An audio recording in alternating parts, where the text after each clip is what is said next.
कहती हूँ कि देश को कारोबार दिलाते हैं बढ़िए, बिन सत्ता सरकार चलाते हैं बढ़िए, और हम ना हो तो अर्थव्यवस्था हिल जाए। अच्छी हम ना हो तो अर्थव्यवस्था हिल जाए, नोटों के अंबार लगाते हैं बढ़िए। मेरे भाई आदित्य ने इतनी बढ़िया कविता पढ़ी, आप सबने इतने मन से सुना, इतनी तालियां, इतना आशीर्वाद दिया। और एक बात मैं पूरी जिम्मेदारी से कहती हूँ कि जब किसी कवि को इतनी तालियां, इतनी प्रशंसा, इतनी वाहवाही मिलती है तो बहुत खुशी हो।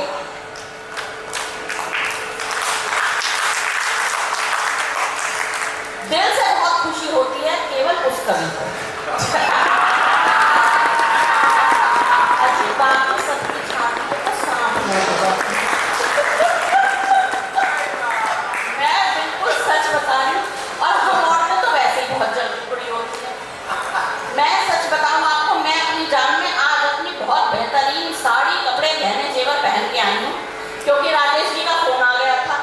दीपाली अग्रवाल मित्र परिषद का कार्यक्रम है, अपनी बिल्कुल टॉप साड़ी और जेवर पहन कर आना। मैंने कहा ऐसा क्यों? कहते देखो जिनके बीच में चाहिए अपने बारे में तो उन्हें पता ही है वो क्या है, तुम्हारे बारे में तो तुम ही बताओगे कि तुम भी लाना होगे घर से आती हो।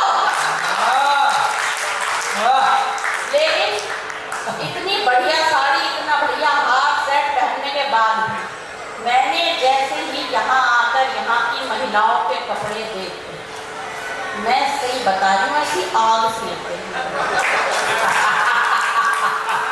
तो चार पंक्तियां जो आप लोगों को देखकर, आपके ये कपड़े देखकर मेरे मन में आई है, तुरंत यहाँ मैं आई और मैंने आप सबको देखा, तो ताजा ताजा वो पंक्तियां सबसे पहले मैं वही आपको सुनाती हूँ कि कभी किसी के झुमके देखूं, कभी किसी का हार, सबके साड़ी सूटों पर जी ललचाता है यार। कभी किसी के झुमके देखो, कभी किसी का हार, सबके साड़ी सूटों पर जी ललचाता है यार। और जब जब देखो सुंदर चेहरा जल जल जाती हूँ, जब जब देखो सुंदर चेहरा जल जल जाती हूँ, कैंची जैसी चले हृदय पर खाए कजरे की भार, कैंची जैसी चले हृदय पर खाए कजरे की। हमारी बहन यहाँ बैठी हुई है भाभी जी, अग्रवाल मित्र परिषद में आप एकमात्र महिला हैं जो जितने भी आप सदस्य बने, तो आप देश की आधी आबादी का प्रतिनिधित्व कर रही हैं वहां पर। मैं इसके लिए आपको बहुत बहुत बधाई देती हूँ। और यहाँ इस मंच पर मैं अकेली देश की आधी आबादी का प्रतिनिधित्व कर रही हूँ, तो ऐसी तालियां आपकी मेरे सम्मान में भी आ गई। अच्छा, मैं आपको कपड़ों की बात बता रही थी। आप ये देखो हम औरतों के पास कितनी तरह के कपड़े होते हैं। अलमारी खोलो, आदमी की टंगी हुई होंगी कि 4 पैंट कमीज और 2 कोट। वो रोजमर्रा के काम पर जाएगा तो पैंट कमीज पहन जाएगा, शादी में जा रहा होगा तो उसी के ऊपर कोट पहन जाएगा। दूसरी तरफ औरतें, हमारे पास कितनी तरह के कपड़े होते हैं। आप ये देखिए, गर्मी में पहनने वाले कपड़े अलग, सर्दी में पहनने वाले कपड़े अलग, घर में पहनने कपड़े अलग, बाहर पहनने कपड़े अलग, शादी में पहनने कपड़े अलग, पार्टी में पहनने कपड़े अलग, इवनिंग वॉक के कपड़े अलग, मॉर्निंग वॉक के कपड़े अलग, सुबह काम करने से पहले पहनने वाले कपड़े अलग, काम करने के बाद पहनने वाले कपड़े अलग।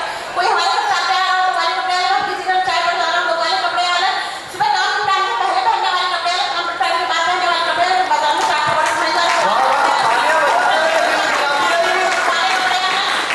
और तेल में पहनने वाले कपड़े भी अलग।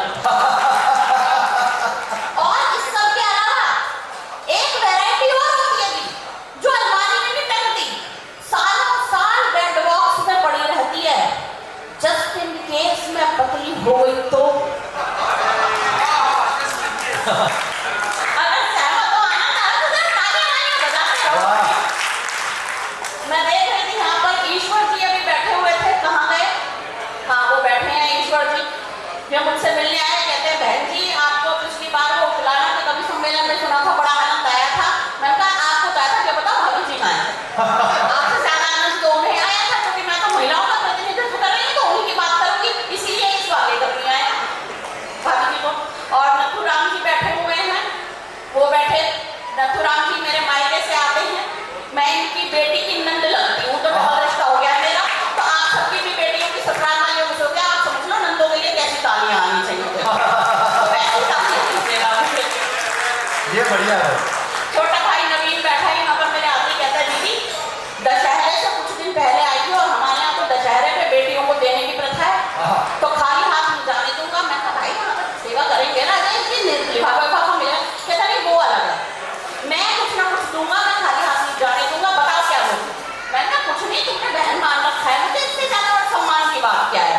कहते नहीं, कुछ ना कुछ तो दूंगा, बताओ क्या लोगी। तो भाई नवीन, अगर तुमने इतनी ज्यादा मेरे से कह दिया है तो मैं एक छोटी सी फरमाइश कर देती हूँ सबके बीच में, ठीक है? सुनिएगा।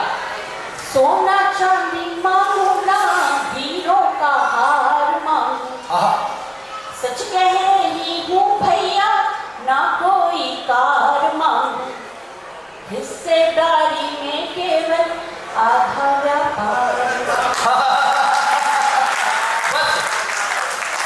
हिस्सेदारी में केवल आधा व्यापार मांगू, किस्मत बना दे मेरी, दुनिया सजा दे मेरी, कर दे प्रॉपर्टी मेरे नाम। अच्छा, मैं आपको बता रही थी, तुम्हें जलन का एक मूलभूत गुण होता है, और जो मैं बताऊं, मुझे तो सबसे ज्यादा जलन अपने पति से ही है। अच्छा, सच में भगवान ने ऐसी सोने की कलम से किस्मत लिखी है ना मेरे पति की, ऐसे चुन चुन के रिश्ते दिए हैं। अम्मा जी, मैं आपको क्या बताऊं, मेरे पति की सास बिल्कुल देवी औरत है, मेरे पति के ससुर बिल्कुल देवता आदमी, मेरे पति का साला ऐसा हीरा लड़का, और बीवी तो जी साक्षात लक्ष्मी का अवतार है। आप चिराग लेके ढूंढोगे तो नहीं मिलने वाली है।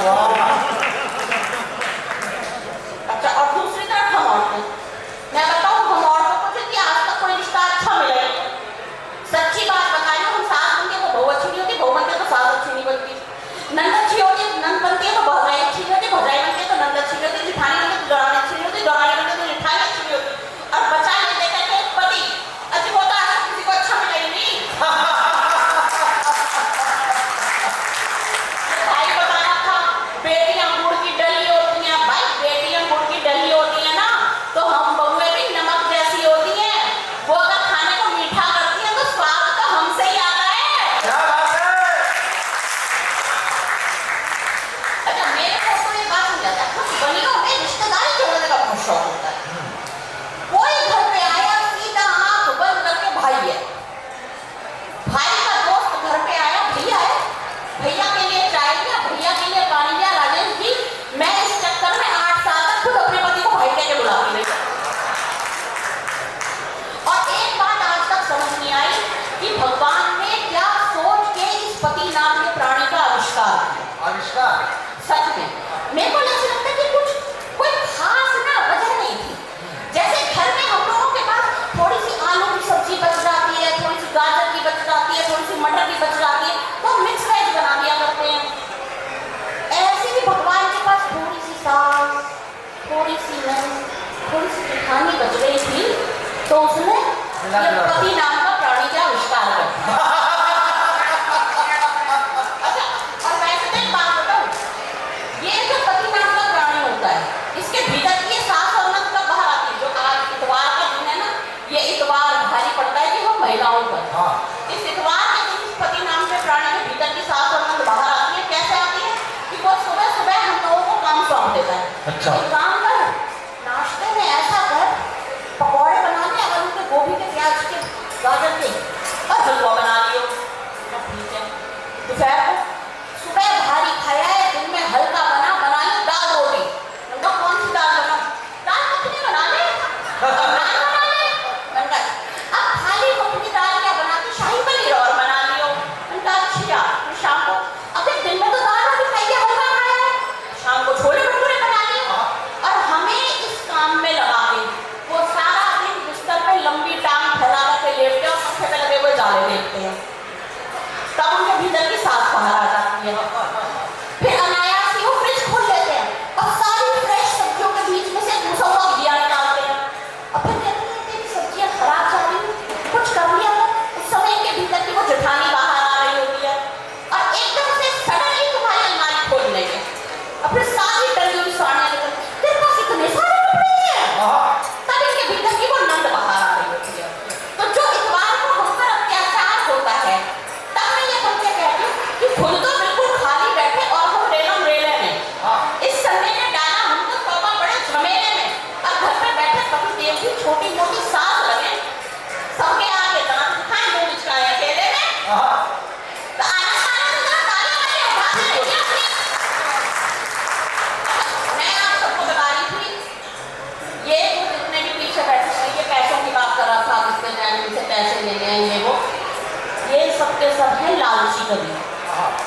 ये लालच में यहाँ आए हैं, इन्हें पता है अग्रवाल मित्र परिषद का कार्यक्रम है, मोटा लिफाफा मिलेगा, तो ये लालच में यहाँ आए हैं। मेरा इस चीज से कोई लेना देना नहीं है, मैं तो केवल खाना खाने आई हूँ। मैं आपको सही बता रही हूँ, मेरे जीवन का तो ध्येय ही खाना खाना है। मेरे पापा ने मुझसे पूछा, बेटा जीवन में क्या करना चाहती हो? तो पापा खाना खाना चाहती हूँ। बोले खाने को एक साइड में तो बना क्या करना चाहती हूँ? तो पापा साइड में रखो, खाना खाना चाहती हूँ। लेकिन और क्या करना चाहती हूँ? पापा और खाना खाना चाहती हूँ। पापा समझ गए, घर में इसका पूरा नहीं पड़ेगा और जितनी भी भाषा है पूरी भी नहीं हो पाएगी। उन्होंने ले जाकर के अपने तो अग्रवाल में भंडारे लगे जाते हैं, भंडारे में बिठा दिया। क्या इन्होंने जैन साहब ने भंडारा लगाना था, किसी जैन साहब ने 12 महीने 30 दिन भंडारा चलता ही, उसमें ले जाकर बिठा दिया। कहते जीव ले।